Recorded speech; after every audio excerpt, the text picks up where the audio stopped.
Breaking news है नाज़रीन, असां शेयर कर रहे हैं कराची में शाहराह फैसल ते वाक़े प्लाज़ा के बाहि लगी वही आहे। इमारत जी ॿी मंज़िल ते जनरेटर में बाहि लगी ज़ाब्तो आणण जूं कोशिशूं जारी आहिनि। दूहें सबब रेस्क्यू ऑपरेशन में ॾुखियायूं पेश अची रहियूं आहिनि। रेस्क्यू तर्जमान जो चवणु आहे कुछ माण्हू छत ते मौजूद आहिनि जिन खे जल्द रेस्क्यू कयो वेंदो। रेस्क्यू तर्जमान पारां ॼाणायो वियो आहे। ब्रेकिंग न्यूज़ अवां सां शेयर कयूं पिया। कराची में शाहराह फैसल ते वाक़े प्लाज़ा खे बाहि लगी वही आहे। इमारत जी ॿी मंज़िल ते जनरेटर में बाहि लगी ज़ाब्तो आणण जूं कोशिशूं जारी आहिनि।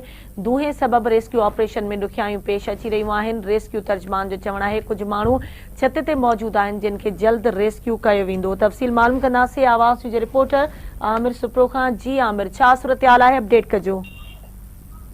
जी बिल्कुल गज़ाला, मां अव्हांखे ॿुधाईंदो हलां त शाहराह फैसल ते हिकिड़ी कावश प्लाज़ा बिल्डिंग आहे जंहिंमें बाहि लगी आहे। बाहि ते ज़ाब्ते आणण जे लाइ रेस्क्यू 1112 जूं गाॾियूं, पाणी जा टैंकर, तोड़े ॿिया इदारा मौजूद आहिनि। बाहि इंतिहाई तेज़ आहे। ॿुधायो वञे पियो त जेके माण्हू आहिनि उहे दूहें सबब जेको आहे उन्हनि खे ऑपरेशन कयो पियो वञे, पर कुझु जेके माण्हू आहिनि उहे इमारत जी छत ते मौजूद आहिनि जिन खे जल्द रेस्क्यू कयो वेंदो, इहो चवणु आहे रेस्क्यू टीमुनि जो।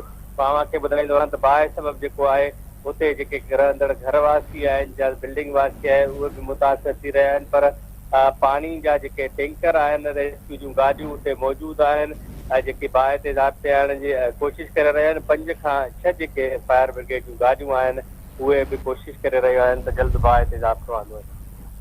ठीक है, अवां जी मेहरबानी आमिर अपडेट करण जे लाइ।